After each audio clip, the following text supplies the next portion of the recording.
Perfect. Thank you, ma'am. Good afternoon or good evening. My name is Martin Trujillo. I'm the co-chair for the Planning Commissioner here for the Town of Monument. With this, I'd like to start out with the opening statements for the Planning Commission meetings. Thank you all for attending tonight's meeting. Before we begin, I would like to state that the Planning Commissioner's hearings and meetings are open to the public in person and via Microsoft Teams streaming application.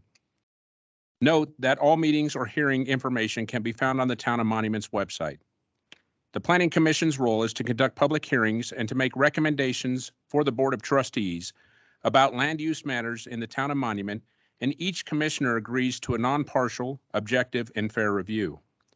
This includes no prejudgment of the projects should a commissioner wish to disqualify him or herself for any conflicts of personal or financial interest in this matter before us tonight. Please say so now.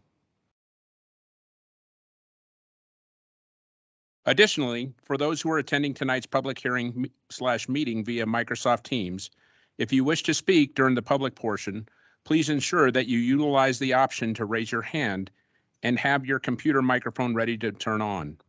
You can speak directly to the commission so that your concerns are heard and to ensure a timely and fair hearing. We ask that if multiple people have the same comment, only one person speak on that same subject. Thank you. This concludes the introduction. We will begin with roll call by staff.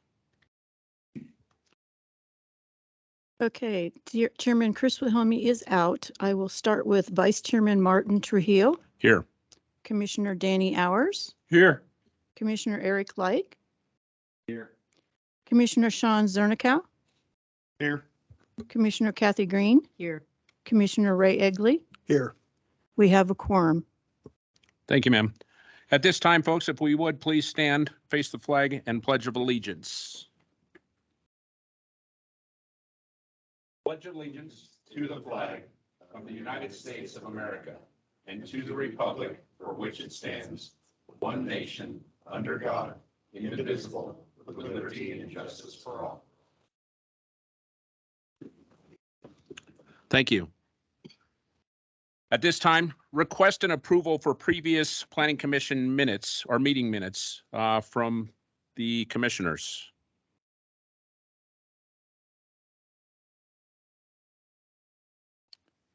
I, Commissioner Zernikow, move to approve the minutes from March 9th, 2022 Planning Commission hearing.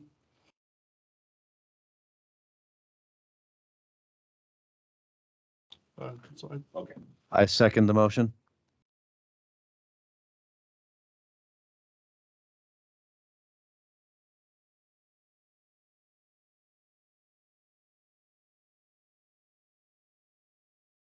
Excuse me. All of those in favor will go with Vice Chairman Martin Trujillo. Yes. Commissioner Danny Hours. Yes. Commissioner Eric Light.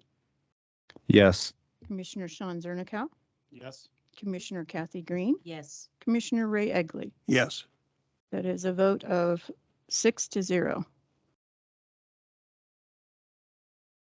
Thank you, ma'am. At this time, we do have some motion or correction. We do have oath of office for 2 more representatives of the Board of Adjustments. Is that correct, staff? And if we could, you want to do that now at this time, correct? Yes, ma'am.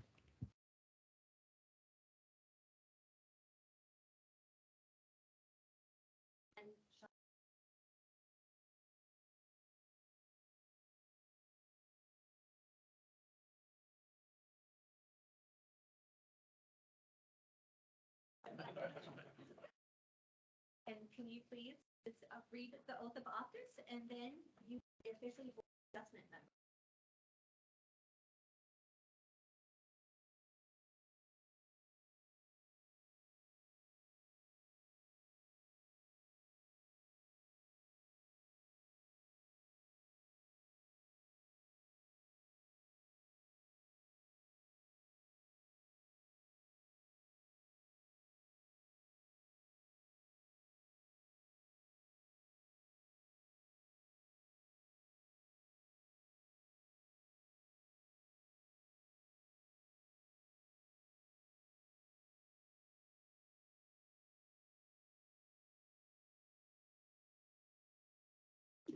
Congratulations, sir. For the public, for the next portion, we'll be doing the public hearings and recommendations. Just for those that are on the internet now with Microsoft Teams, we'll be going through the presentation. We do have representatives for each one of the projects here, correct? Staff? Thank you. Then we'll open it up for public comment. Once we have that, the applicant's rebuttal, we'll close for public comment. We'll come to the commissioners for questions and comment, and then we'll have the motion to vote. At this time, we do have the first of three presentations up tonight.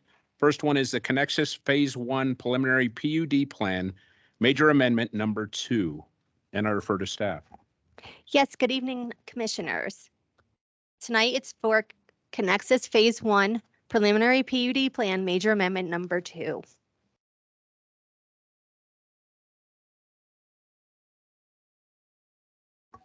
The project location is between Old Denver Road and I-25, which is adjacent to Wagons West and the Monument Ice Rinks.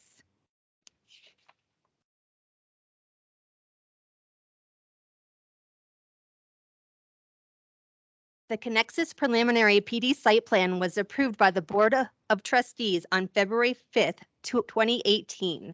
Amendment number 1 was approved on August 6, 2018 to add religious facilities and institutions as a permitted use. The property has been subdivided into 2 lots, 1 tract for a detention pond and 2 tracts for open space and drainage. The construction of a church on Lot 1 has been approved and is almost done with completion, which leaves 8.4 acres for future development. Triview Metro District will provide both water and wastewater services for all development within Connexus. The existing surrounding uses includes Wagons West, Woodman Valley Chapel, Monument Ice Rinks, and Monument Storage.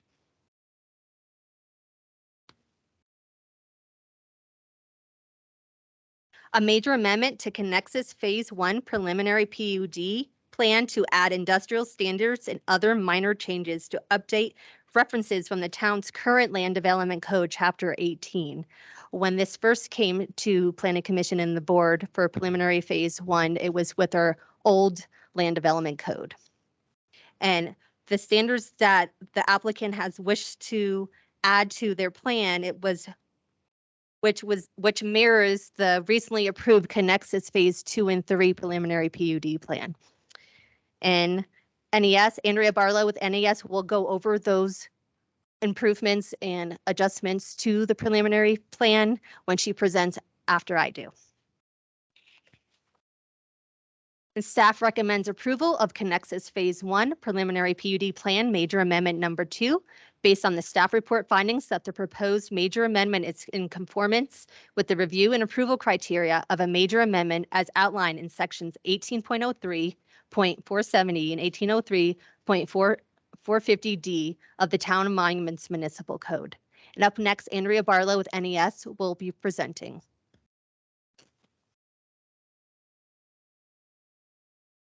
Just gonna So Bring that up. Andrea looks a lot better than I do. So Mike DeGrant with Shuck Communities and Connexus LLC. Commissioners, thanks for hearing our item tonight. This is really a housekeeping item, I hope, in the way we look at this. Through all of the efforts with Phase 2 and 3 and working with staff and with the neighbors and the focus group and really redefining and narrowing down all of the design guidelines for Phase 2 and 3. We wanted to do a housekeeping item to clean up Phase 1 to really mirror that, adding the 500-foot setback for any industrial type uses, some other minor things that are within the plan itself. So this really updates the existing PUD or the PD site plan to match Phase 2 and 3 to have a more cohesive overall project between Phase 1, 2, and 3. And then the amendment includes the overall design guidelines that we implemented within 2 and 3 based on numerous meetings with town staff and with the neighbors. So I'm going to turn this over to Andrea, and then we're available for questions if you have anything. Thank you.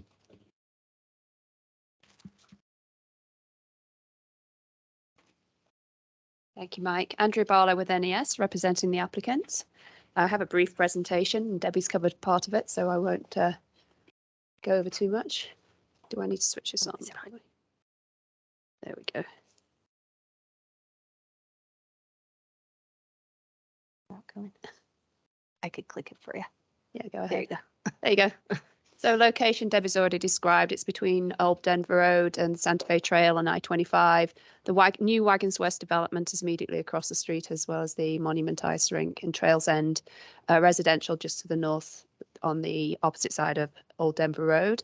And then obviously the Connexus phases 2 and 3 are north of phase 1, and they extend further north as well. Next slide, sorry. So the recent am I moving that or are you? I am. It's not working. There we go. No, that one. Yeah, thank you.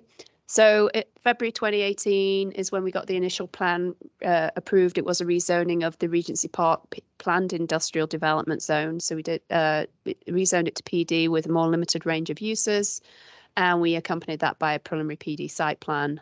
And that included a range of permitted uses, architectural design standards, and landscaping standards. It didn't really include any significant industrial standards at that time. There were a few relating to outdoor storage, but part of the reason we're amending this today is to incorporate those industrial standards. Then an amendment, as was noted, was approved in August when to add religious facilities and institutions to the approved list of uses, and that was to accommodate the Woodman Valley Chapel. Next, give up. So this is the approved plan as was. We didn't actually include the layout for the chapel on the plan at the time because we weren't aware what it was. But so this has changed significantly, but we were assuming a number of smaller industrial uses, industrial related uses. Next.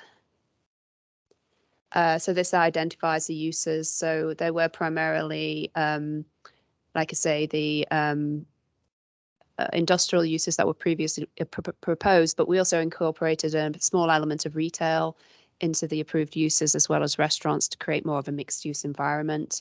We did have some limited standards, as noted, outdoor storage as an accessory use. We had a maximum square footage for any single building of 50,000 square feet, which we are retaining. And there were also limitations on noise and emissions. And the religious facility, when it was introduced, was limited to 25% of the site. Moving on, next slide. So what we're currently requesting, as Mike explained and I've already mentioned, is that we're adding industrial standards. They are identical to the industrial standards that were approved recently with the Connexus Phase 2 and 3. So they include the 500-foot setback from existing residential to any industrial structure. That primarily relates, in this case, to the Wagons West development, to the west of Old Denver Road, which was approved probably a few months before this originally preliminary plan was approved, and it was annexed into the city at that into the town at that point. We also clarified the maximum square footage as being 50,000 square feet. It was inconsistently referenced on the plan, and we just made it clear that it related to the building footprint of the building, not the entire structure. And also some of the permitted uses were a little vague, so we added some clarification on those. And also, as Debbie mentioned, the previous plan was approved under the old code, Chapter 17, and we've updated those references. We've also updated the plan itself to reflect the church approval. So that lot 1 with the church on there has been identified, and then we've identified some buildings for the remainder. The road also changed, which I'll show you in a second, and the approved architectural design and landscaping standards were carried through from the original. Next slide. So the preliminary plan amendment that we've submitted basically shows the church on the south side of the site. There is just a cul-de-sac coming into the property now. It was before a road which extended north and south to 2 cul-de-sacs, but it's a single cul-de-sac. The church feeds off to the south in one direction, and the other uses, industrial or otherwise, will fill the north of the property.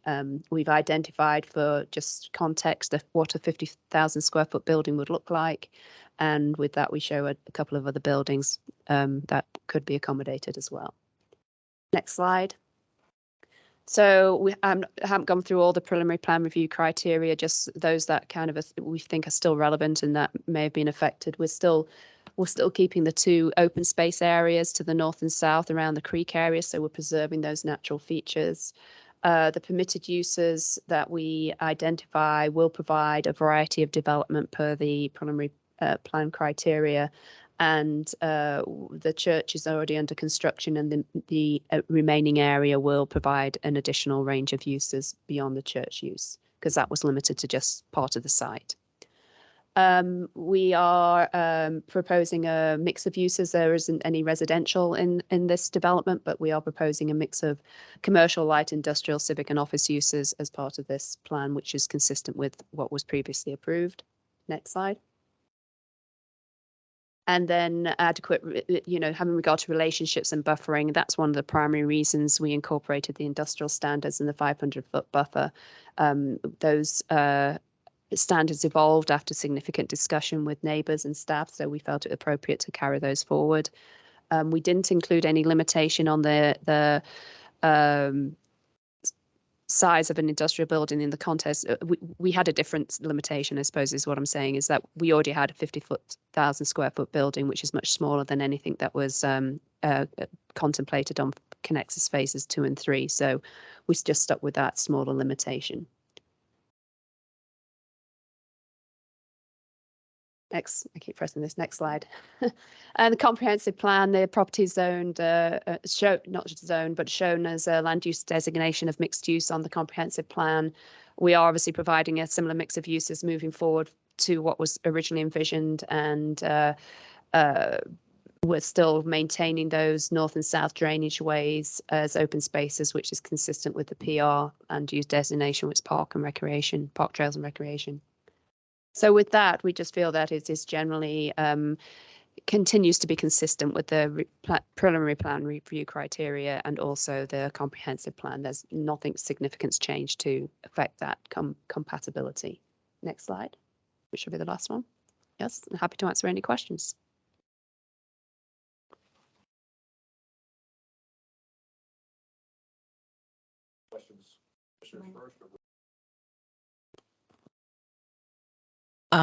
We would want to do public comment first and then go on from there. Perfect. Thank you very much for the presentation, ma'am. At this time, I'd like to go ahead and open up public comment for both personnel that are here as well as personnel that are online. For the people that are here, please come up to the podium, sign in, and go ahead and ask your question. And if we have the staff here as well as the participant, that they can answer those questions for us immediately. Is there anyone here? Please, ma'am. And if you can go ahead and sign in and then tell us your address, your name, and there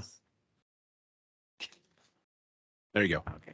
Thank you. I'm Terry Hayes. I am with the Tri-Lakes Chamber of Commerce, Economic Development and Visitor Center here in the area. I have seen Connexus go through a lot this last couple of years. And I just want to say I'm very proud of them and the community for coming together, having some concessions, talking. And I think this is a really, really wonderful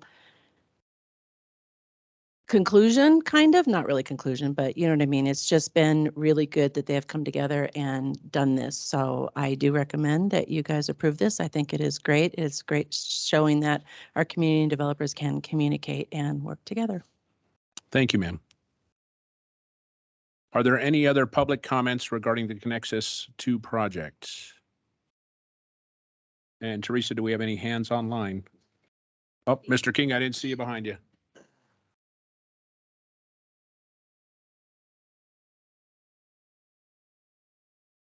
Hi, I'm Steve King. I was part of that group, the citizen group that worked on phase 2 and 3. And I also would like to just second Terry's comments in that it's been a pleasure to sit down across the table from these guys and work together. I'm sure they didn't get all they wanted. We didn't get all we wanted, but we worked together, we worked it out, and I'm happy that they've put some standards in place that at least the town can understand what can go there and not just these ambiguous sketch plans that we had in the past. So I would recommend the project as well. Thank you very much, sir. Teresa, do we have anyone online at this time? I do not see any hands raised. Yes, ma'am. We'll give them a few minutes here.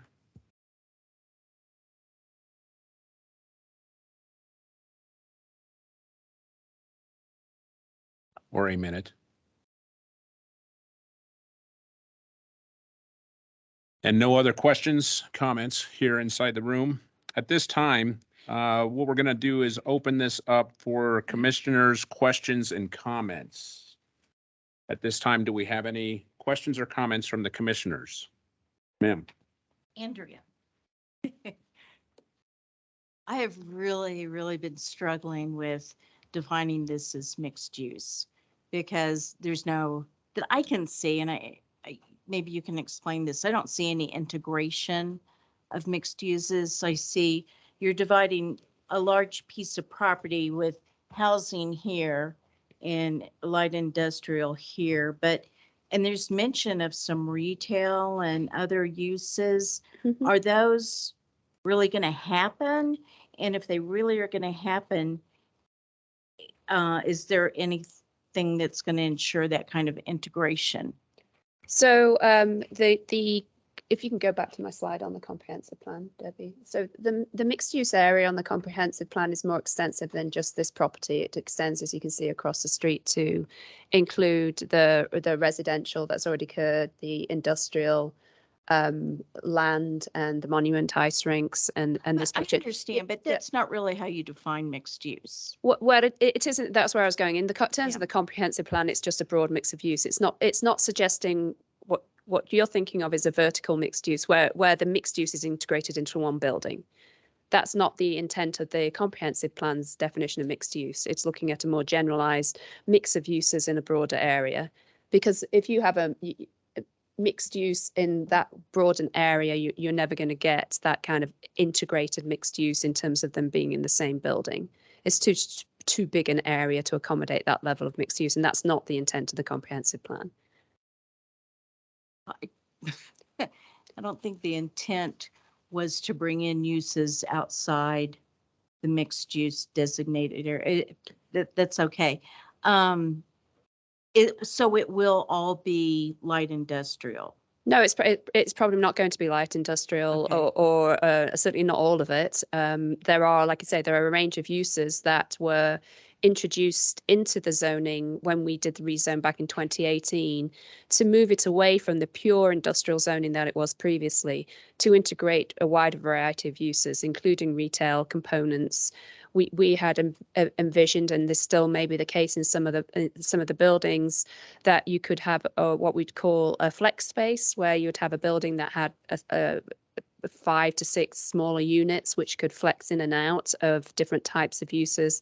There could be like the one example we used then was like a tile showroom, or a small retail space, or a bike shop with a cafe associated with it, that sort of thing. So just kind of opportunities to create more mixed use, but without saying that everything has to be a mixed use building. So the architectural guidelines, which I'm sorry I don't have here, they could or might incorporate some storefront, whether it's design showrooms or. Absolutely. Well, they don't require that because it will depend on what the use of the building is. For example, the church didn't require that, but yes, certainly it requires four-sided architecture, and metal buildings are prohibited. So there are certain criteria which are pushing it towards a high standard of design. And certainly, yes, if it were to be that type of flex space, there would be the storefront.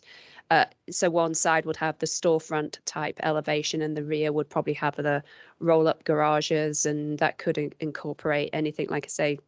I think of places in Colorado Springs which have a similar plan, and they include anything from hockey stores, distilleries, showrooms for various different products and with manufacturing maybe in the back or just a showroom. So opportunities for lots of different types of uses. So the intent of the zoning was to create that opportunity, to create that mixed use environment. But there is nothing in the guidelines that says it has to be a mixed use building that incorporates different types of uses. And then the parking will accommodate a more dispersed mixed use as well? The parking will meet the town standards, which does allow for some shared parking and integration of uses and parking, if we can justify that they're appropriately balanced. If the shared use of parking is something that won't conflict at the same time, if you see when their peak demand is not at the same time. Okay. Does that help? Mhm. Okay. Any other questions? Yeah. Roy? Danny? The 50,000 square foot building, it's basically going to be a bulk warehouse for retail distribution. I would say at this point of time, it's really nothing. I mean, there's no plans for it, but But could be. it could be. I mean, that would be the maximum size of building, and the most likely use to go into that size of building would probably be industrial related, but it's not exclusively, because there are other types of uses that could go into a building of that size. It would probably have a different configuration than the rectangle that we've shown on the plan, but there are other uses that could accommodate that size of building. But it could accommodate businesses that would create and have 18-wheeler vehicles and larger. Yes, that's not restricted, but what is included in the industrial standards are the same standards that were on Connexus 2 and 3 regarding the number of loading docks that could be provided per 10,000. It's 1 per 10,000 square feet. For that size of maximum size of building, the maximum you would have would be 5. So that it is limited in terms of its use for that type of operation. Well, I realize you can have 18-wheeler vehicles and such in there. Again, I'm concerned about the traffic that comes out of there, whether it goes south, or they go. Yeah. That's my only concern. And I would say it probably depends on their destination, but in that location, I would anticipate, and I haven't got the traffic report in front of me, but that the majority would go to the south to go to Baptist Road because it's the closest. It's marginally closer to go that way than it is to go north. Certainly is. Yeah. So I would anticipate that they would mainly go to the south and access the highway via Baptist Road. Well, again, and the gentleman's sitting there, so he knows the comments I made at the last meeting. Would you have any problem putting signage in there for 18-wheelers and larger? Go left, not right. You want to answer that one, Mike? So let me back up a step a little bit from the conversation really centered on the light industrial use for that building. Although light industrial is allowed within the zone and the plan, we've got a multitude of uses like Andrea talked about. We would work with city planning and engineering in regards to signage that's needed out there. And we would accommodate whatever staff recommended to us for that. There is a lot of interest in the market today for that 8-acre parcel of multitude of different type uses. We've got people with restaurants talking to us, office buildings, a number of different uses talking to us. So will it be light industrial? I don't know that at this point. What we're doing today is really following through with what we promised everybody in the town, that we would put those standards here like we did in 2 and 3. So Yeah, I realize that. I'm just looking forward that as to go forward, if that becomes bulk storage, and there's a lot of heavy traffic, could we restrict 18-wheelers and larger one, right? so At that point in time. we will work with city staff to accommodate whatever they want from a signage standpoint. If that, when a final PUD comes forward, we'll know better at that point in time, based on that type of use, and we would work with staff. Yeah, Commissioner Hours, I was just going to say that before anything goes vertical, there is a site plan requirement that would also come before you. And so at that time, you're going to have a much more refined site. You'll know what the use is. We'll have a refined traffic study. I think that will be the time that if staff hasn't and the applicant haven't addressed it to the full extent that the Planning Commission would like to see, that conversation happens at that time.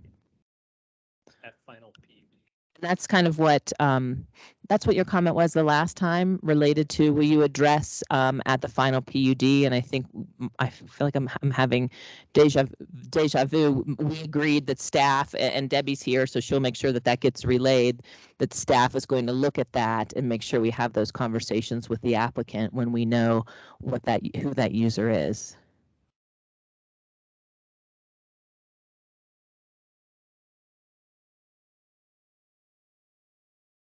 Thank you. Thank you, sir. Got one question.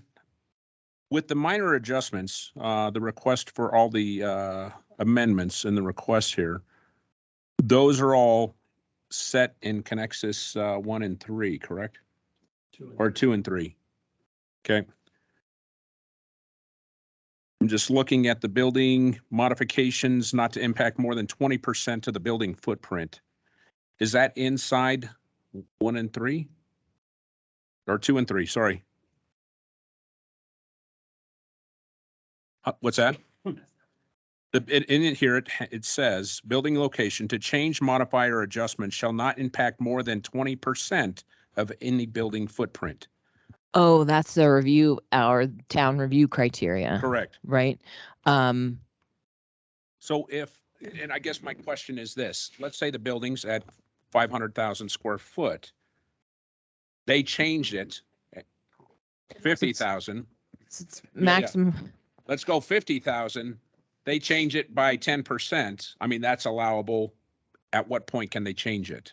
Well, so there's two different, I interpret that as there's two different questions you have in that statement. We provide you the review criteria in order to determine if this specific concept plan should be approved and does it meet. Yes, ma'am. In this situation related to a specific number, the 20%, I would almost say that's not directly applicable because there's not a percentage of change that they're showing specifically, right? I think that would be more applicable if the concept plan showed a building footprint originally, and now it said we're going to significantly change this building footprint. The concept plan is just that. It's more of a conceptual in nature. So I think you need to find, in general, there's 12 or 13 criteria. I can't remember the exact number. In general, does it meet those criteria, or how is that criteria applicable to this specific request? And so I don't know if the applicant wanted to kind of. And there's not an answer to that from the applicant, simply because, again, it's not in the final PUD. We don't see what it is yet. Right. That's why I just wanted to make sure I understood that going in. That's the only question I had at this point prior to the final. And Commissioner Trujillo, I would just take the second, because Commissioner Green brought up, mixed use.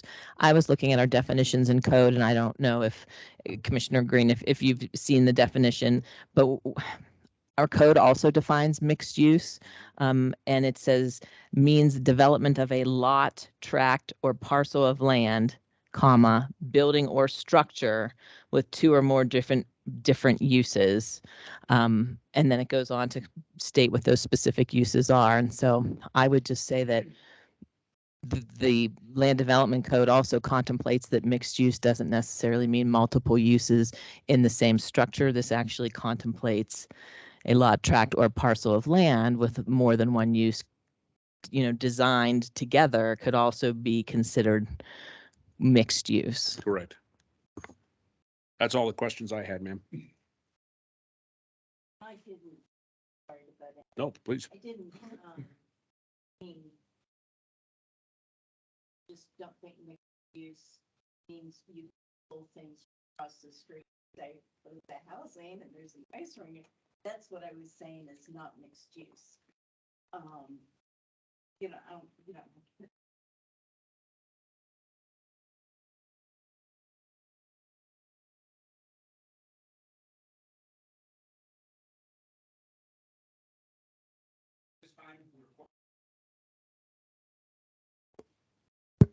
Commissioner Hours? I move the Planning Commission recommend approval of Connexus Phase 1 preliminary PUD Plan Major Amendment Number 2, based on the findings that the major amendment complies with the review and approval criteria from the Town of Monuments Municipal Code, Section 18.03.470 and 18.03.450. Second. We will take a vote now. Vice Chairman Trujillo, Yes. Chairman Hours, Yes. Chairman Light, Yes. Chairman Zernicka, Yes. Chairman Green, yes. Chairman Egley. Yes. The vote is 6-0 and it is passed. Thank you, ma'am. At this time, the next agenda item up is going to be the Native Sun Construction preliminary/final PUD plan and final plats. Staff, defer to you. Yes, good evening. The project location is south of Baptist and Woodcarver Roads roundabout, west of Falcon Commerce Center. Native Sun Construction was annexed into the town of Monument on March 15th, 2021, and concurrently zoned planned unit development. Forest Lakes Metro District will provide wastewater services, and a new well will provide water for all development within Native Sun Construction until either the town or Forest Lakes Metro District can provide water. Existing surrounding uses include UPS, Davsis Corporation, and Pioneer Landscape Center. Phase 1 will consist of 7.36 acres, and Phase 2 is 3.3 acres, which is 10.66 acres in size. The building heights and sizes for the office will be 35 feet and a 7,000 square foot building, and their shop will be 30 feet in height and a 6,120 square foot shop. And there'll be 21 standard vehicle parking stalls, and the proposed uses are office, shop, and a construction yard. Native Sun's filing number 1 final plat. It's 10.66 acres in size, 2 lots. Lot 1 will be the 2-story, 7,000 square foot office, 6,120 square foot shop and construction yard, which is 7.36 acres in size. Lot 2, there'll be a future 10 to 12,000 square foot office, and that lot is 3.3 acres in size. And Native Sun Construction is consistent with the town's comprehensive plan to adopt street standards that include sidewalks and paths, and plan logically and economically road extensions and linkages. When Phase 2 will be submitted to the town, Woodcarver Road will be designed and constructed to the town's roadway standards. After the improvements are completed, the road will be deeded to the town of Monument. The design and the construction will connect to the Santa Fe Trail and then to the main sidewalk along Baptist Road, which in turn will connect to the community trail system and parks. Also, they will continue to promote Monument as a business, shopping, service, employment, and activity hub for the Tri-Lakes region. The mix of office, shop, and storage yard uses proposed in the preliminary final PD plan will further the objective of promoting Monument as an activity hub for the Tri-Lakes region. And town staff recommends approval of Native Sun Construction preliminary final PUD plan and Native Sun Construction filing number 1 based on the findings that the proposed final plat and preliminary final PUD plan is in conformance with the review and approval criteria for a plat and preliminary final PUD plan as outlined in sections 18.02 260C, 18.03 450D, and 18.03 460D of the Town of Monuments Municipal Code. Next, the applicant, Peter Patton with Patton Associates, will be presenting their portion of the presentation for their project.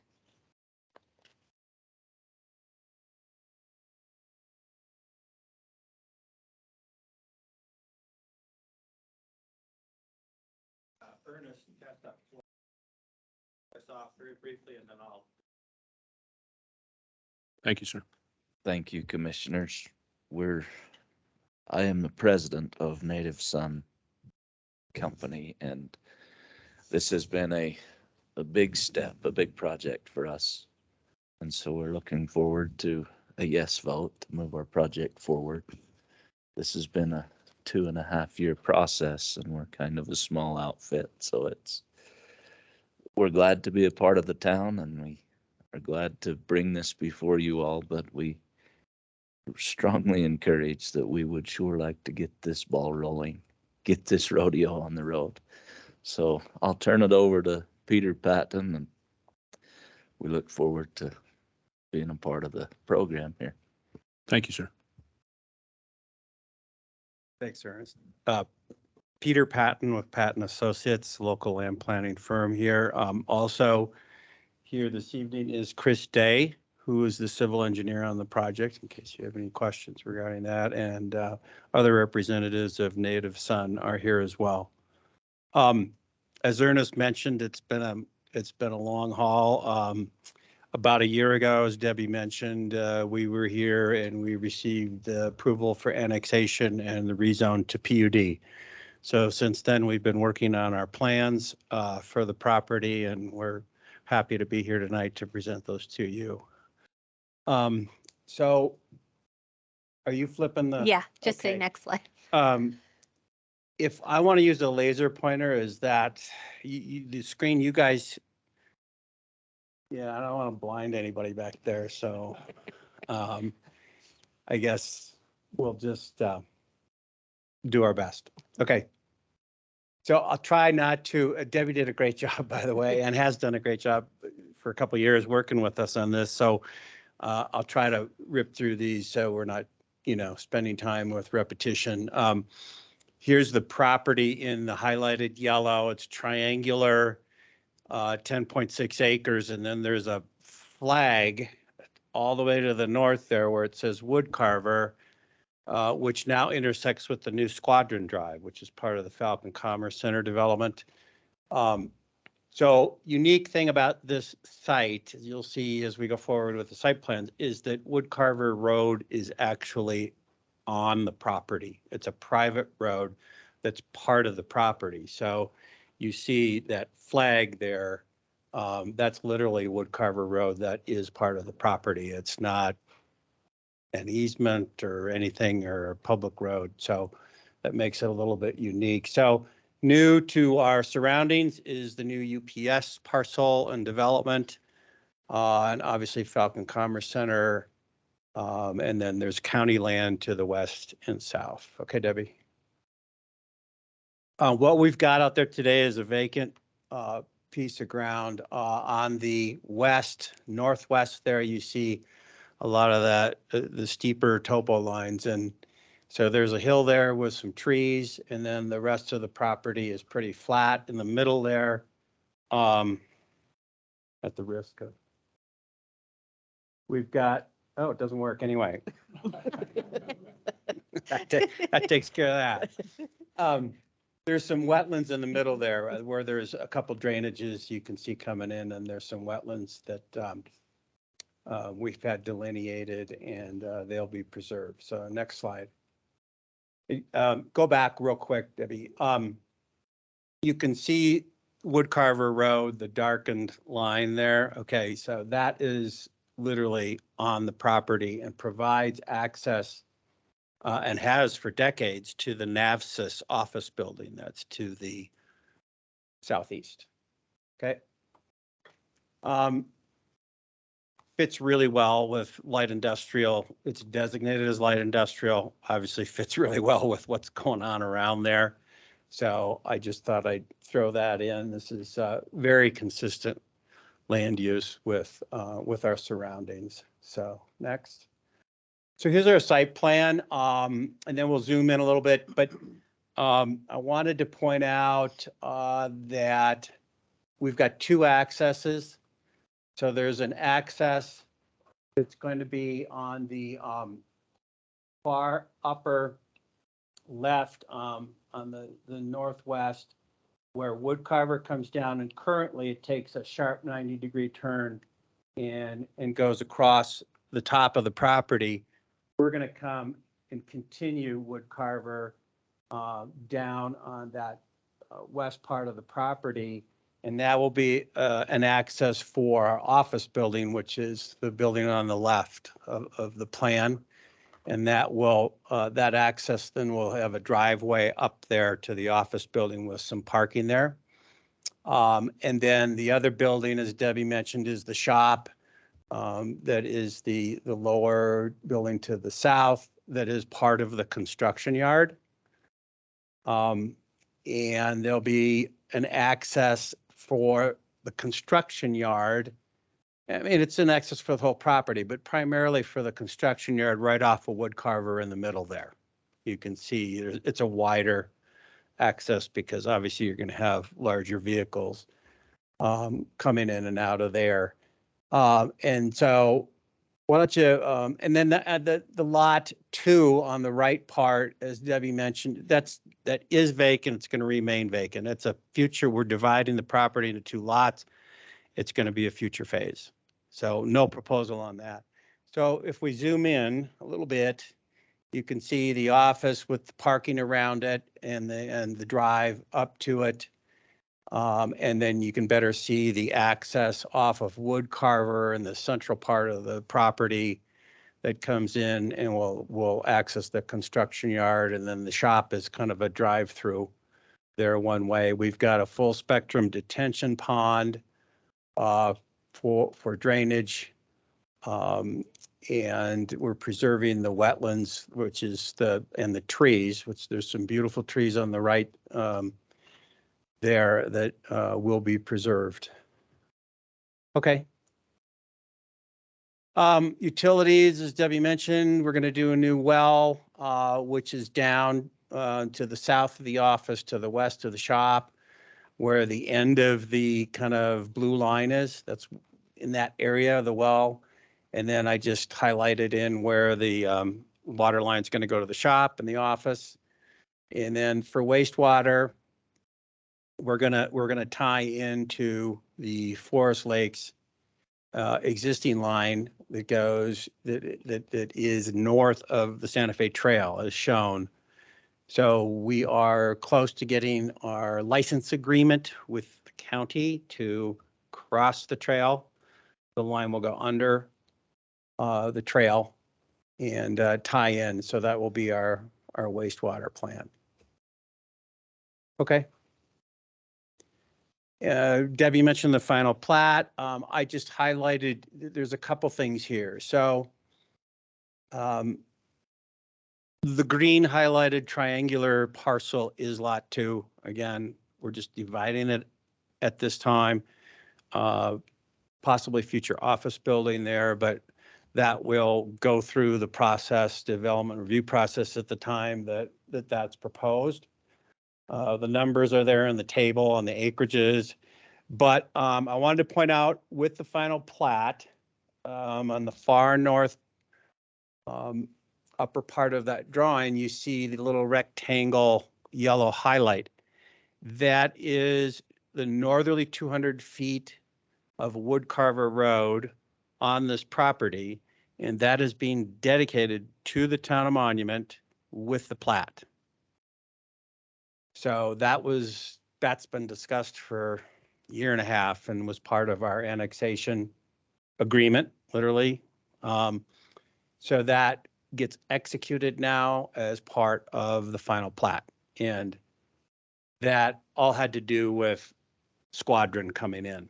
So, Squadron's coming in, you can see where it is on that drawing. And so the town will take over that, and the site will literally shrink by that 200-foot of wood carver.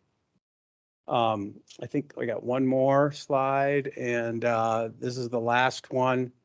The site plan is consistent with the code. It's consistent with the comprehensive plan. And we are obviously in complete agreement with the staff's recommendation for approval here. And again, Chris Day, our civil, is here if there's any questions, as well as the Native Son construction representatives. Thanks for your time. Thank you, sir. I'll stay up here if you have questions. Perfect. Thank you very much. At this time, public comments. Those individuals that are in the current facility here, if you have any public comment, please step forward. Sir, please. I'd ask that you identify yourself, your address, and go ahead and sign in as you present, please. Yeah, I did there, but I was doing it on another one. But Please. anyway, my name is Fred Free. I live at 15861 Lake Mist Drive in Monument. I guess on this one, I have a question because I'm hearing construction yard. Would like to know what the definition is for that, because if it's going to be huge vehicles being parked in there, what's that going to do? And the use of the roundabout at Wood Carver, how big a vehicle is it going to go around that? I might be talking out of turn here, but I don't understand what a construction yard is.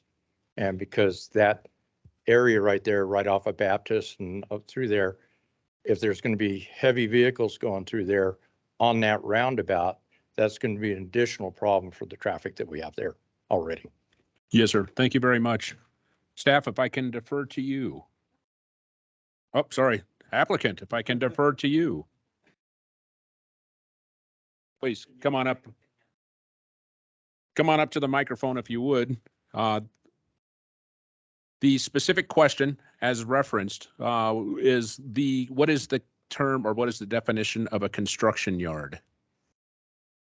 So last time we brought this before the council, this same question came up. And we'd just like to point out that you have a big UPS distribution center that's using this roundabout. You have the Pioneer Sand and Gravel that's using this roundabout. Both of those companies by themselves dwarf what we're doing. And so we feel like it's kind of a non-issue. Yes, we're going to have some big rig traffic, 18-wheelers that are going to go in and out of this yard, and some equipment that will stage in this yard. We have plans to, in our fencing and in our landscaping, to do this in a way that is presentable, that is not a eyesore to the area, to the community. So that's our explanation, is we're a very small part of a much bigger picture that's in use of that roundabout and roadway right there. So does that answer? And I could give you the definition too from our land development code. That answers Yeah. my portion of the questions. Are you satisfied with that answer, sir?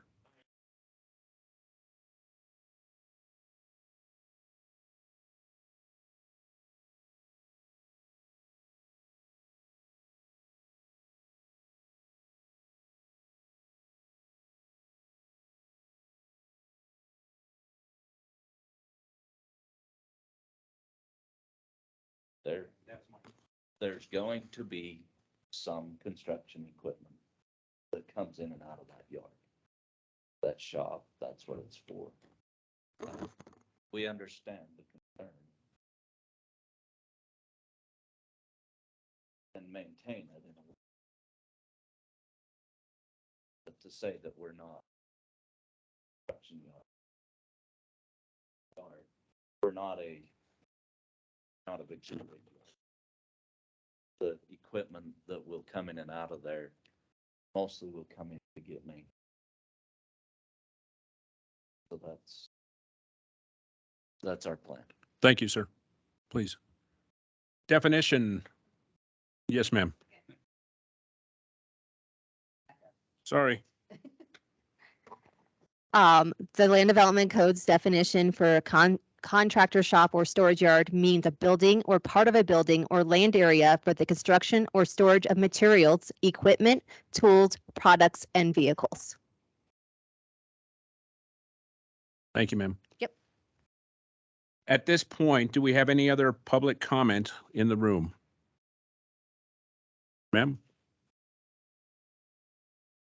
I rarely become before you guys. I got two in one day. Let me circle that I'm talking about this too. I'm Terry Hayes with the Tri-Lakes Chamber of Commerce and Economic Development Corporation, and I think anytime a business wants to house themselves here, we should celebrate that. I think that this is going to be a great economic development boom to us. It's going to add jobs, just like the Connexus property is also, although I can't speak directly to that because I don't know what businesses are coming in yet. But I think this location is absolutely perfect for them. A construction yard obviously is always a concern, but looking at where they are sandwiched in, it is not really going to affect any of their neighbors, and I think is really going to be a positive addition to Monument. So we would love to see you vote yes on this. Thank you. Thank you, ma'am. Any other public comments? At this time, Teresa, could you look online and identify if there's anybody online that has any comments? Raised hands. At this time, I do not see anyone online with a raised hand. Thank you, ma'am. At this time, closing of public comment, and we're going to open it for commissioner questions and comments to the applicants. Ma'am, it's all you. I have a few questions for staff regarding water. So my first question would be, was it in the annexation Yes. agreement? So did the agreement read that they would be serviced by the well they're putting in until the time we can provide water? Because state statutes. Yes, are it going does. to be It does free. say that in the annexation agreement. Okay. And is that a Dawson well? I don't know. I guess so. Yep. And we have the permit and everything that they provided all the paperwork to the town for this well. Okay, and Yep. and it's been permitted by the state? Yes. Because, Yep. okay. And then when they are provided water, what happens to that well? Will that, That will become town. Yes. very good.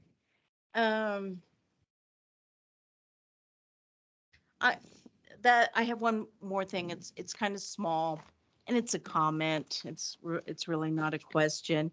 But this kind of goes back to Connexus. I'm a little concerned about having a zone that says PUD that implies mixed use, and this is anything but. This is firmly industrial. Having an industrial yard plus an industrial office plus an industrial building does not make it mixed use. It makes it three types of the same use. And maybe I should be, also talking to commissioners that we need to kind of discuss these definitions. I drove by it today. It's tucked back away, as you said. I don't think anybody's going to see it for now. So that's just for the future. That's it. Thank you, ma'am. Please. I believe I remember this when you came in with the initial plans on this, and the only change that I see is that hill now is going to have, how big is the office going to be? Because I remember it was actually, you were thinking about putting it was the owner or president's house up there for a while. Now we have an office. And is that just an office for the construction company, or is that an office that's going to be office space for other people? Yeah, we did change that land use. Native Son really needs an office. And it's all for Native Son. Yeah. But they need a facility to operate. And, in terms of your question or issue, it is kind of mixed use because it's office and it's construction yard. So I mean, there are different uses going on here in different locations. A little bit different.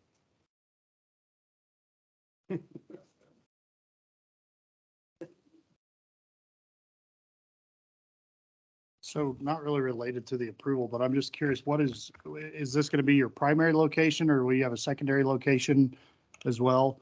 And then on top of that, what is your fleet size that you plan on storing in that location? So I'm Ephraim Jessup. Do I need to sign in? Okay. So the question again, sorry. Is this going to be your only location For the business. This is our primary.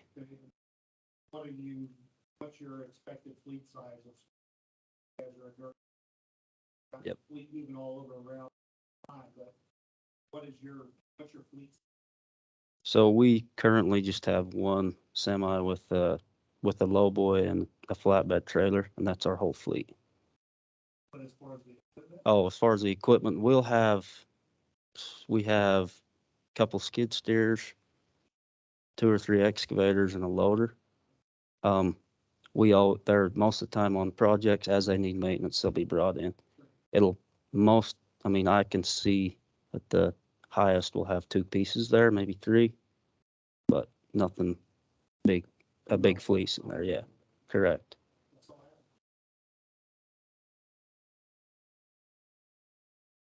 My question is related to Wood Carver Road and in terms of maintenance and who does the maintenance on that portion of the road now and who will continue with that maintenance after this project is completed?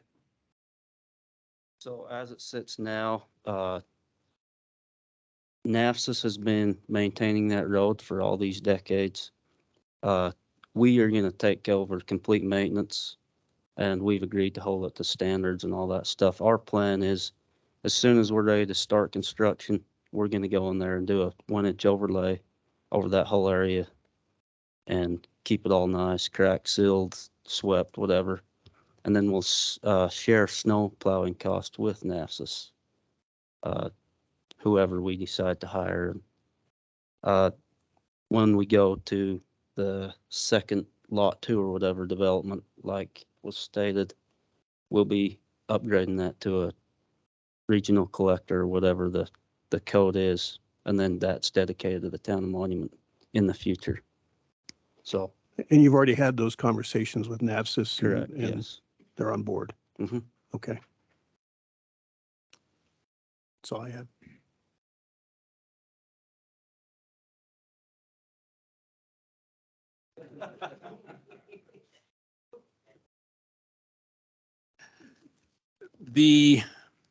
When we look at this and you had that elevation rise on the office, is that a buildup of land that is building up the actual base of that, or is it already that high as it's already laying out now? It's already that high as it is now, and if you drive past the property, it's a natural hill. Yes, sir. And there's trees on one side and trees over kind of in the middle down on the bottom by the wetland. Okay.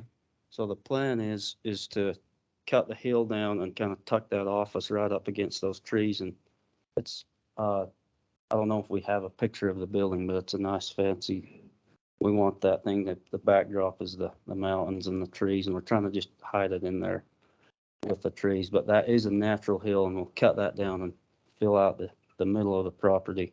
Okay. And then just tuck the office in there, and we want it to look all pretty and nice and add. So you're anticipating those trees to basically hide the office from view in Correct, a sense? yes. Okay, perfect. Yep. And the shop, as the shop is lays out here, so that's going to be parallel, or it's going to be similar size to where the office is, or is it going to be further down? Yeah, so it's about, I would say, a 12-foot difference in elevation. Yes, sir. From where the office is, and then you come down the hill and the shop's sitting down in the flat area.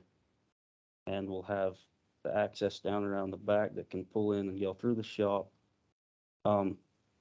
And we want the shop lower down off the hill, hidden by the construction fence. Yes, sir. Or by the chain link fence with the slats in it and all the, to help it look good. And then out front, we'll have a nice wrought iron kind of a architectural looking fence barrier with flowers and trees and all that stuff planted. Okay, great. And last question for you. Mixed use, as we just discussed, that office will be used only as an office space and the shop will be used only as a shop space. Is that correct? Correct. Very well. Thank you very much. At this time, obviously, we would close the commissioners' questions and comments. At this time, commissioners, I would like a motion to vote, please.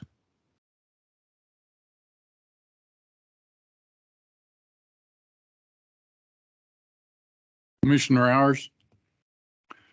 I move that the Planning Commission recommend approval of Native Sun Construction Filing Number 1 and Native Sun Construction Preliminary Final PUD Plan based on the finding that the final plat and preliminary final PUD plan complies with the review and approval criteria from the Town of Monuments Municipal Code sections 18.02.260C, 18.03.450.D, and 18.03.460.D. I second the motion. Sorry. We will now take a vote. Vice Chairman Trujillo, Yes. Commissioner Hours, Yes. Commissioner Light, Yes. Commissioner Zernickow, Commissioner Green, Yes. Commissioner Egley. Yes. It is passed 6-0. Thank you. At this point, we're going to go ahead and move on to public hearing and recommendations for the third and final presentation this evening, which is Willow Springs Ranch Filing Number 2, Final Plat. I defer to staff. Yes, good evening. This Willow Springs Ranch Filing Number 2 is located west of Willow Springs Ranch Filing Number 1 with direct access off of Forest Lakes Drive. The project site is 6.158 acres in size. Willow Springs Ranch preliminary final PD site plan was approved by the Board of Trustees on July 6, 2020. This filing is 27 lots, 2 tracks, and 2 streets. The lots range in size from 5,465 square feet to 11,488 square feet. The tracks and open space will be owned and maintained by Willow Springs Ranch Metropolitan District. Water service will be provided by the Town of Monument, and wastewater service will be provided by Monument Sanitation District. The plat is consistent with the approved preliminary final PD site plan, and all applicable code standards have been met. Staff recommends approval of Willow Springs Ranch Filing Number 2, Final Plat, based on the staff report findings that the proposed plat is in conformance with the review and approval criteria for a final plat as outlined in Section 18.02.260C of the Town of Monuments Municipal Code, with the following condition. Cattail Drive access will need to be converted to a right-in, right-out when and if a new roadway adjacent to Willow Springs Ranch Filing Number 2 is constructed for the Lewis Palmer School District 38 future school site or other potential development of properties to the north. And I have a picture of that future road is right here. I don't know if you can see my cursor. That is on the future school site, which to the right of that road is the Willow Springs Ranch Filing Number 2. So when this road gets constructed, this will be a full movement, and the road on Willow Springs right here, Cattail Drive, will be a right-in, right-out movement at that time. And that is per the county's roadway design guidelines because of how close the driveways are. So that's why we have stated that condition for this project. And the applicant, Tim McConnell with Drexel Barrel, is here to answer any questions. He does not have a presentation to give. Thank you, ma'am. Thank you, Debbie. Tim McConnell with Drexel Barrel and Company. We prepared the final plat for Willow Springs Ranch Filing 2 that's before you. I've also prepared the final plat for Filing 1 that was previously approved and recorded. As Debbie mentioned, this plat is pretty much directly in conformance with the approved PD site plan for the overall site. Same number of lots, same configuration. Really just looking for approval of this final plat that is in conformance with everything else that was previously approved for the overall site. At this point, yeah, Cattail Drive will line up directly with Cattail Drive. It's in the Forest Lakes development across the way. Be a four-way intersection initially. And we're really here to answer any questions if you do have any, so, or any that the public may have. Thank you, sir. Thank you. At this time, I'd like to open up the floor for public comment. Any persons in the room, if you have any public comment, please go ahead and come up to the podium and address those issues, sir.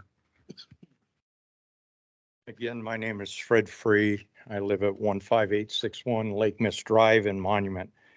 And you guys just brought up what I was coming here for. I've got a concern, and several of my neighbors have a concern with this development right there.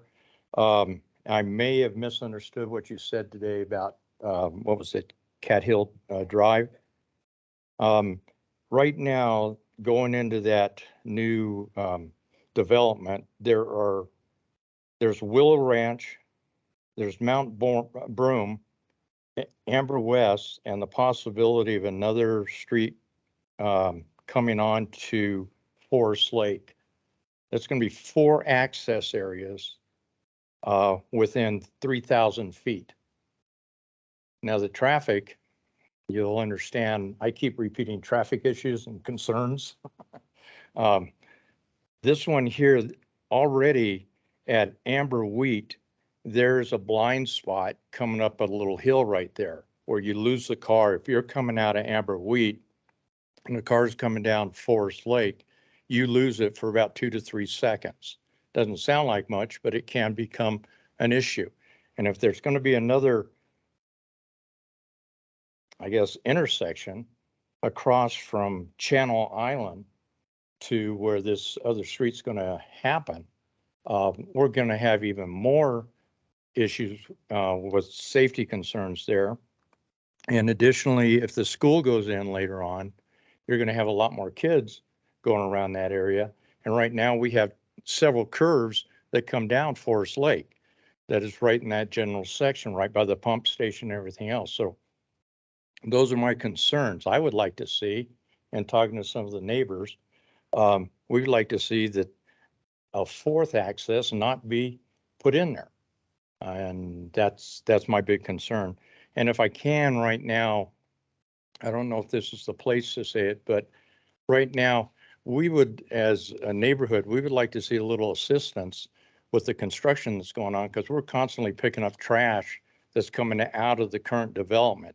There seems to be no concern about that stuff.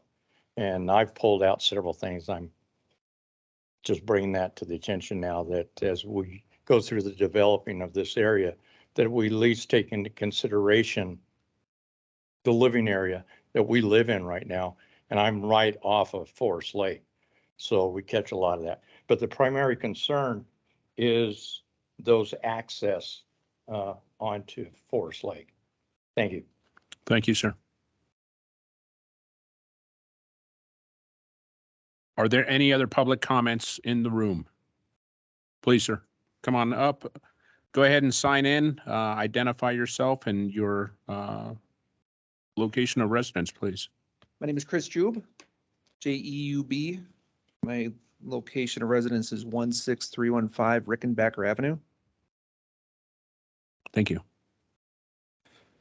I guess I don't really have much of a public comment, but the houses are going up across the creek from where I live.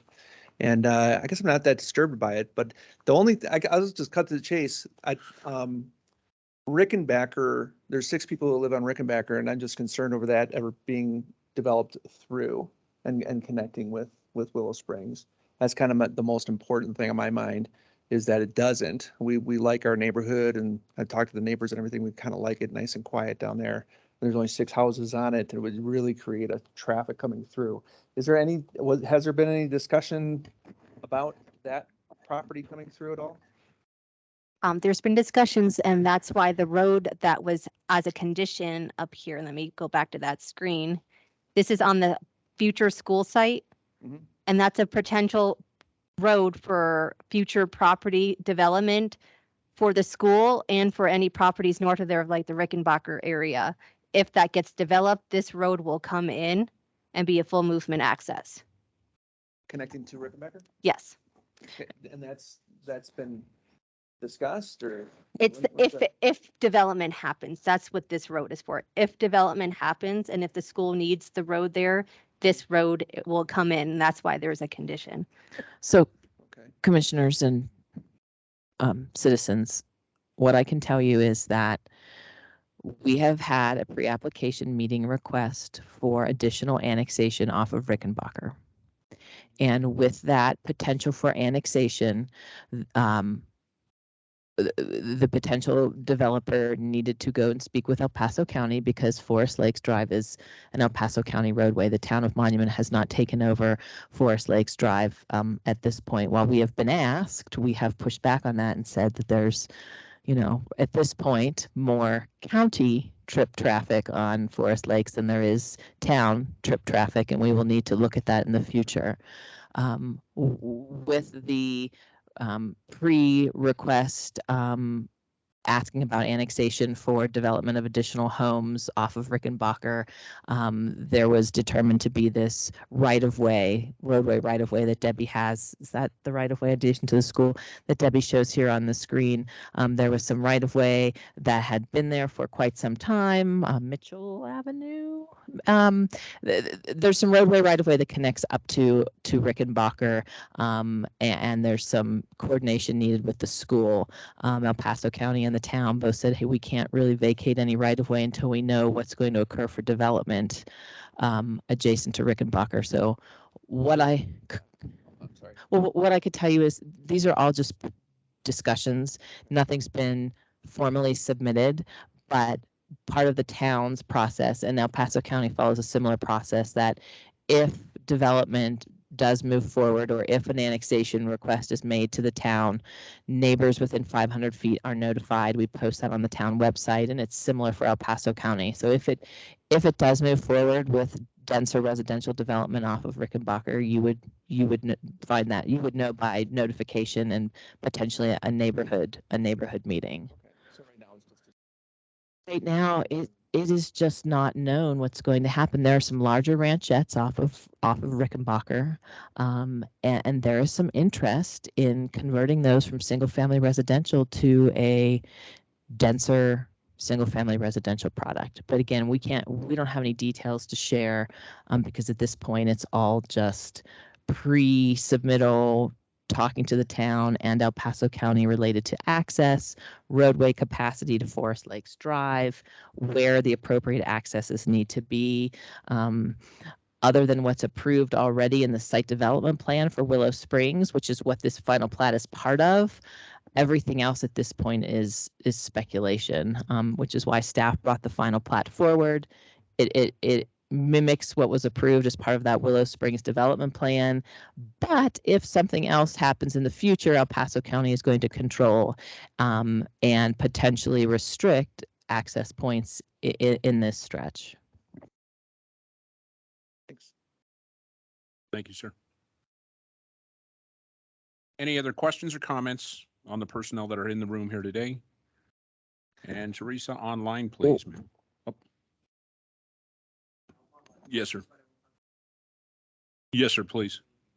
If you'd like to go ahead and respond now, please, and then we'll see if there's any other hands that are raised. All right, Tim McConnell again. In response to Fred's comments, I believe it's Fred, sorry. As far as the access points, those were already predetermined and approved by the town and both the county with the PD site plan for Willow Springs. There is a formal process, which we already went through with the county, since Forest Lakes Drive is a county roadway, for the formal access permit for each of those driveways.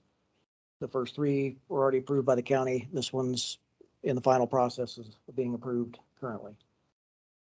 It's basically a formality, but we've gone through, I know you mentioned a potential blind spot. The one amber weed access is near kind of the crest of a hill. We had to go through analysis with that with the county based on the speeds, line of sight, K values on the roadway curbs and everything else. Yeah, the county approved those access points, and yeah, the other two line up with driveways that already exist on the other side of Forest Lakes Drive, as this one will. This will line up with Cattail Drive that already exists in the Forest Lakes development. So I don't know if that alleviates any of your concerns, but we do have to go through the county process as well, because Forest Lakes Drive is controlled by the county as part of the. If I can just ask a question, clarification. Sure. Oh, so Chair, Vice Chair Trujillo, I don't mean to like bring the hammer down here, but if you would like to give Mr. Free the ability to ask the question, I would say ask him to come up to the podium so that everybody online can hear your question too. I know we didn't do that the last time. I was slacking a little bit, so I apologize, but I think that would be the appropriate is if you would like him to ask the question. Planning Director Megan Harrington, I understand. Sir, come on up and re-ask your question. I just want to make sure that. And please speak into the microphone. Speak into the microphone if you would, please. I'm sorry, into the microphone. Yeah, I just want to understand that it's basically controlled both by the town and by the county, but they have approved that street to come out across from Channel Isle. Cattail. Yeah, Cattail, so it'd be directly across right there. Yes. And there's no concern of additional lighting for crosswalk area, anything like that going in with that, because you're coming off of, as you know, you've gone through this. This is my first meeting here, so I'm coming and asking because we've got areas there. Well, when you try to cross the street, you've got the blind sections right there, and the additional access coming on to Forest Lake right there is a concern because, like I said, it's going to be the fourth, I guess it'd be the left-hand turn coming out of that area. So that's our concerns. Thank you, sir. Thank you, guys. And yep, we have to follow county procedures for the access permit. So currently it's a T, basically a three-way intersection, only one stop condition. It'll just be a full movement, four-way intersection at that point with stop signs on either side of Forest Lakes for Cattail. There will be additional lighting installed. Mountain View Electric is the electric provider, but they provide street lights typically at all the intersections. So there'll be a new street light on the north side of Forest Lakes at this intersection, along with the new sidewalk and pedestrian crossing that would be installed along Forest Lake Drive. Yes. So hopefully that answers that question. And one good thing about Forest Lakes Drive, it is a 3-lane section. There is the middle turn lane for vehicles to make the turning movements or turning onto the roadway. So there is added safety there with that feature. I do want to state, just for full disclosure too, since we're talking about this potential access to the north, we're representing Lewis Palmer School District 38 with their property, the piece that Megan mentioned earlier. It's actually shown on this map. On the left-hand side there, where it says county right-of-way, future school site. We're vacating that right-of-way for the school district so they can have one contiguous parcel. Right now, they've got 5 acres on the east side of that and about 9 or so acres on the west side, trying to get them one contiguous parcel. So we're vacating that right-of-way and going through that process. That's when the county commented and they wanted this additional right-of-way on the far east end of the school site to accommodate potential future access to Rickenbacker if anything develops up there. That's why we're showing that and going through that process with the county at the same time we're processing this plat. So I think Thank you, sir. If you have any questions, glad to answer. And Teresa, we had no other personnel online raising their hand. No, there are no attendees with their hands raised. Thank you, ma'am. At this time, I'm going to go ahead and close public comment. Commissioners, questions and comments?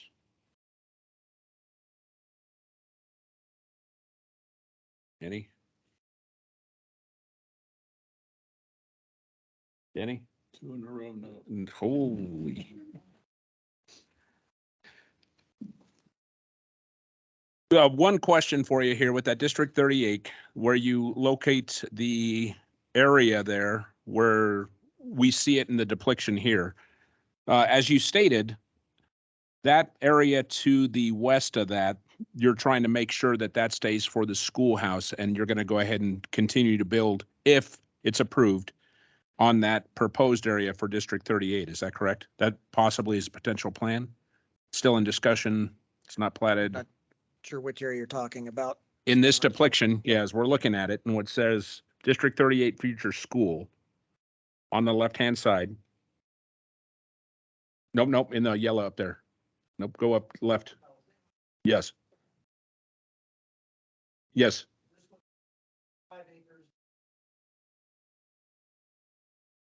Yes, sir. Yes, sir.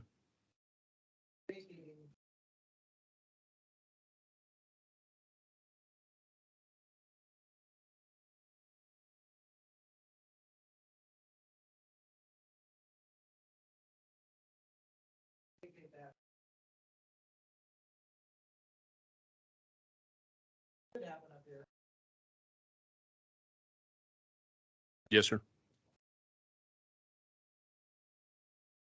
Perfect. And that's exactly what I wanted to make sure. When you said that it was continuous, I just wanted to understand how that was all put together. I thank you. That's the only question I had. At this time, going to close commissioner comments and questions and go for a motion to vote. This is Commissioner Egley, and I move that the Planning Commission recommend approval of Willow Springs Ranch filing number 2 final plat based on the findings that the final plat complies with the review and approval criteria from the Town of Monuments Municipal Code Section 18.02.260.c with the following condition. 1, Cattail Drive access will need to be converted to a right-in, right-out when and if a new roadway adjacent to Willow Springs Ranch filing number 2 is constructed for the Lewis Palmer School District number 38's future school site or the potential development of properties to the north. I second the motion. Commissioner Trujillo. We will take a vote now. Vice Chairman Trujillo, Yes. Commissioner Hours, Yes. Commissioner Light, Yes. Commissioner Zernicka, Yes. Commissioner Green, Yes. Commissioner Egley. Yes. It passes 6-0. Perfect. Thank you, ma'am. At this point, this concludes all the 3 public hearings and recommendations. At this time, we will have our reports, communications, and announcements from the commissioners to our non-agenda items. Thank you, ma'am. From the public, any non-agenda items? No one? Yes, sir. Please, Stephen.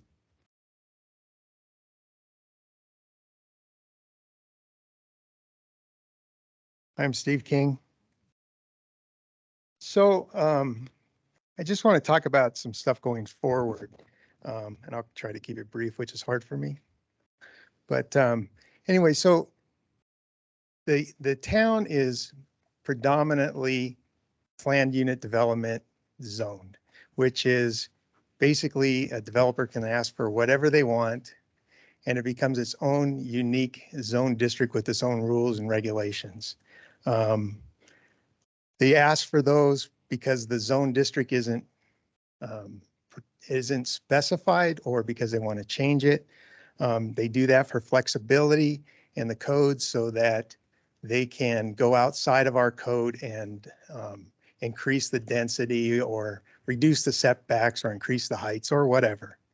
So we have a lot of those on the books right now. And it's no secret that I'm for trying to minimize the impact of development on the town here. And currently on the books, we have about double the residential units that are on the books to go in either in some type of plan review or on a sketch plan or a preliminary PUD, which will, double the size of the town. There's roughly 3,500 units sitting there right now. And there's a disproportionate amount of those are multifamily or apartment units, which changes the character of the town. I would think that a town like Monument should be mostly single-family homes, probably somewhere in the neighborhood of 70 to 80% single-family and 20 to 30% multifamily, somewhere in there.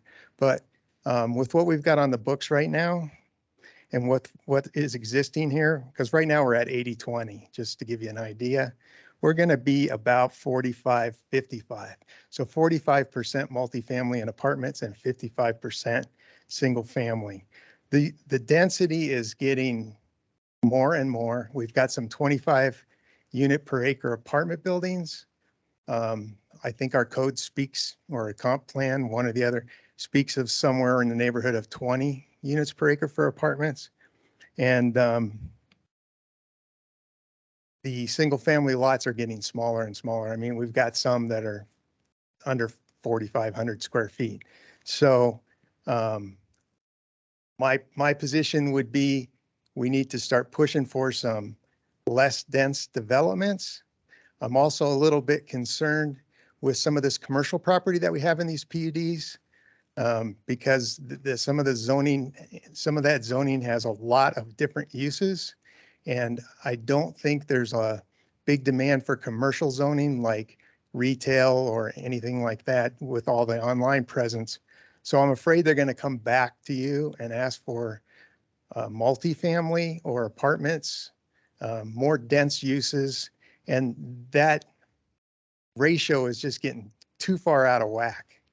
Plus, we've got some future annexation coming in here, and they're going to want denser units. We just got to be careful with what we're doing right now, because we're about 10,000 population. We're going to be 20,000 here soon if all these developments get built. And again, the density is concerning. The comp plan speaks a lot about different types of uses, different types of housing, but so far everything that's been coming here has been just denser and denser and denser. So I just want you to consider that in the future. Thank you, sir. Thanks. Any other non-agenda items?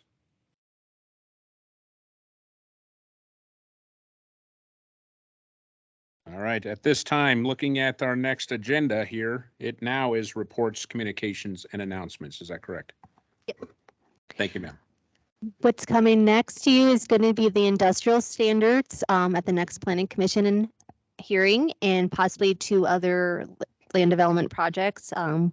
We're almost there with them, and we're hoping they're going to be able to be on the agenda. Also, I can finally announce who is our new planning director. It's Nina Ruiz. She's currently the planning manager of El Paso County, and she'll be starting June 1st. So you're stuck with me pinch hitting until then.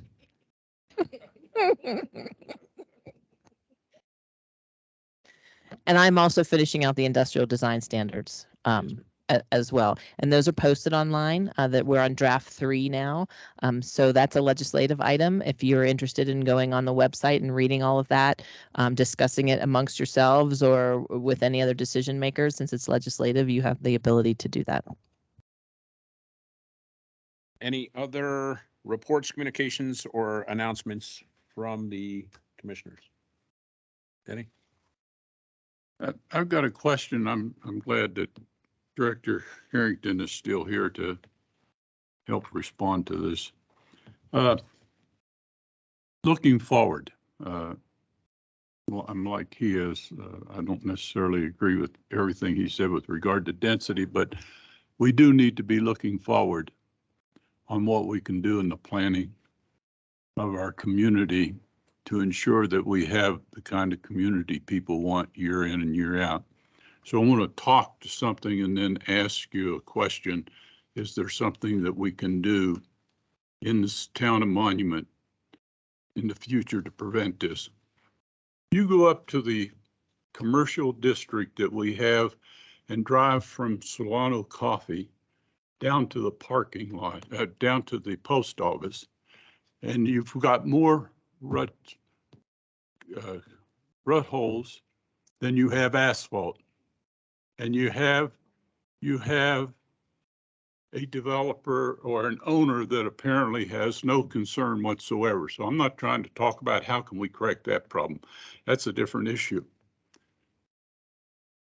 But can something be done in the future that when developers come in and want to build these type of facilities, that we can put in some force that they have to maintain them going down the road?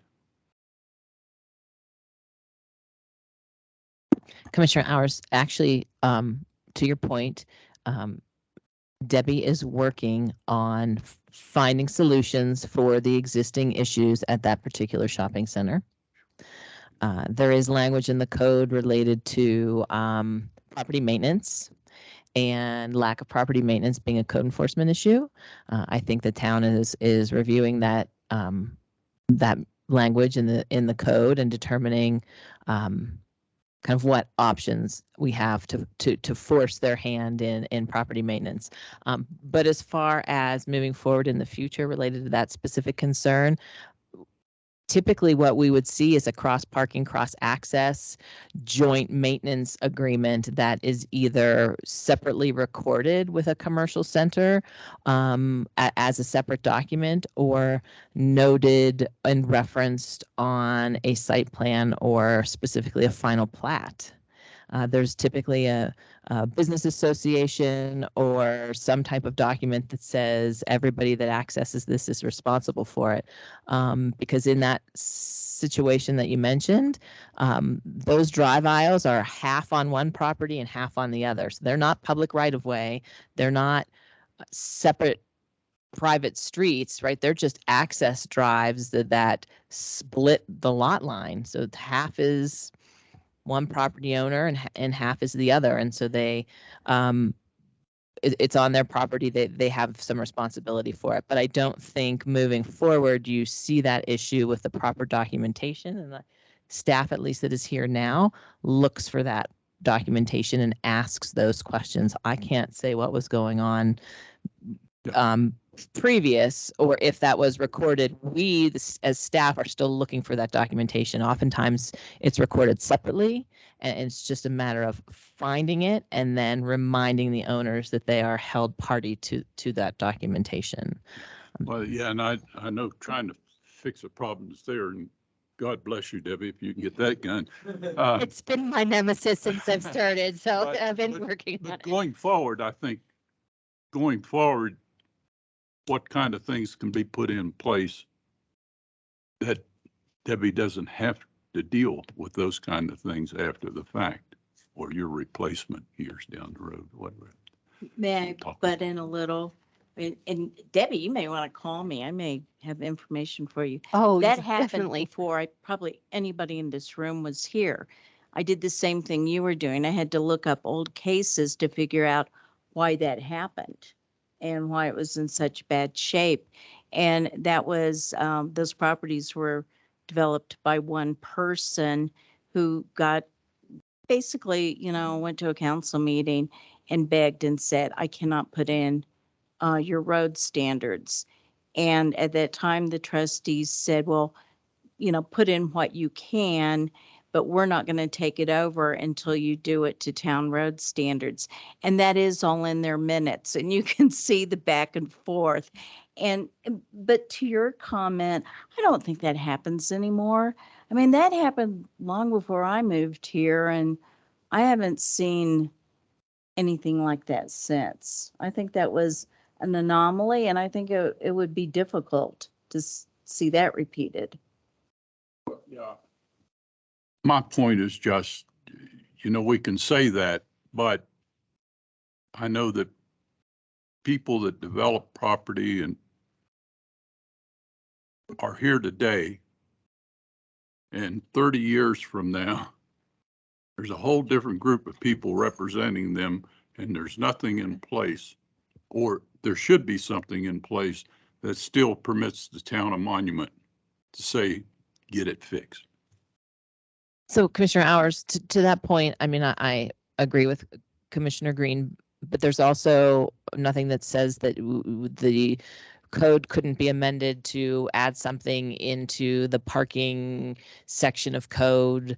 There's language in there about shared cross parking, cross access requirements. There's nothing that says you couldn't amend the code to ask for those documents to specifically mention maintenance, right? That just needs to be amended and added into the code somewhere in the appropriate place, and of course vetted through the town attorney. But I'm sure that there's options there. I believe that the the new director and and Debbie will be sitting down and kind of passing some things off. And I think that's one thing that we can just brief her on is the need to evaluate the code. It's on the work plan for 2022 to just take a look at the code and reevaluate what changes need to be made. And then when she starts, you can make sure she knows that that's something that you would like to look into. I'm sure there's something some language that can be added. Absolutely. That's what I'm working on is the language. I'm researching other municipalities to see how they word it. So I have fuel to bring to the Planning Commission and the board to amend our land development code. So it'll be done correctly. So. And correct me if I'm wrong, but in the meantime, when someone comes in for a final approval on, and mainly it'd be with commercial or light, like commercial, light industrial, that sort of thing, we can put that in as part of our approval until it's in the code saying you will maintain this, you'll make sure it looks good, you'll do this, you'll do that, you'll be. Most of our projects on the cover sheet for the general requirements say that they will be to town roadway design standards, and the town it'll be deeded to the town once it's to our standards. If it's a public road, if it's a private road, they all say who is responsibility for the maintenance, and that's what we look for. Yeah, if there's some condition that you'd want to add that isn't added related to maintenance, right?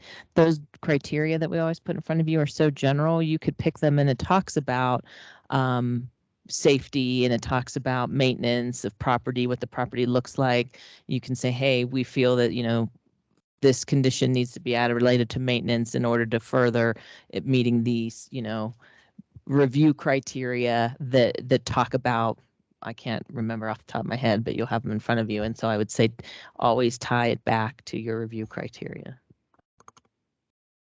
And last question for staff.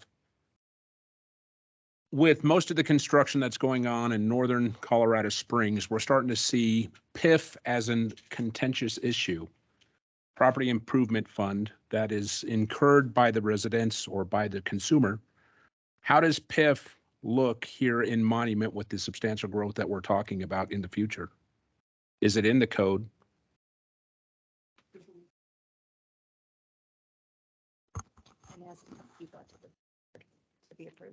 Yeah, Debbie looked that up, and there's only one PIF area in the town of Monument, and the Board of Trustees needs to approve that. I think that's something that there needs to be ongoing discussion of to give you clear answers on how that works. We have a number of special district requests that come before the board, and there's no special district policies, right? There's no policies on PIF. There's no policies on not specifically related to PIF, but in special districts, what the mill levy cap is, how much O&M is. There's no standard town policies, and it's probably time to think about that, because anytime we bring a special district forward that plays into, what they're charging, and it's just what's in the service plan, right? We as a town haven't said yet, no, we only allow a maximum cap of 50 mills with 10 O&M or 5 O&M or whatever the appropriate thresholds are. So I think that is a conversation that needs to be ongoing. And on my list of things to do for the new planning director is to schedule a joint meeting with the Planning Commission and the Board of Trustees, where I think these types of conversations that bridge both need to start to happen. And so when we kind of brief her, one of the top of the list is your request to get in the same room and kind of talk about those things. Yes, ma'am. Thank you. I know y'all are busy, but for over a year almost, we've talked about having TriView come in and give us a briefing on how they feel they can improve the safety on Jackson Creek at Baptist Road, where the King Super exit comes out onto Jackson Road, Jackson Creek. Could we, we've been told that TriView had some thoughts on that they were willing to share with us, but we've never had them share it with us. I'll follow up with Jim McGrady, because is something that he said he was going to put in his budget for this year, and I don't know if he actually did, to make those improvements. Because we applied for a grant and we didn't get it, but we do have the design that we would like to do, and he knew how much that was going to cost. So I'll find out if it was in his budget. If it's not in his budget this year, we'll see if he could put in the budget for next year to make those improvements. But could he at least talk to us and let us know? I mean, Yeah, it is. Yeah, can I have him something and, that's and been his concerned. consultant? Yeah, his engineering consultant could come in who came up with the design. Well, the two of us came up with it together actually, and we can present that design to you. Yeah, thank you very much.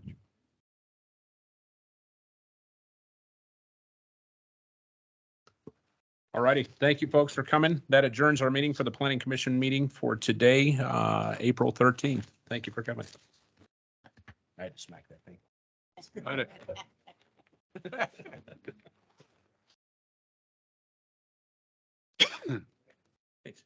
Yeah, that was my big Huh? pit. Yeah. See how that one passed.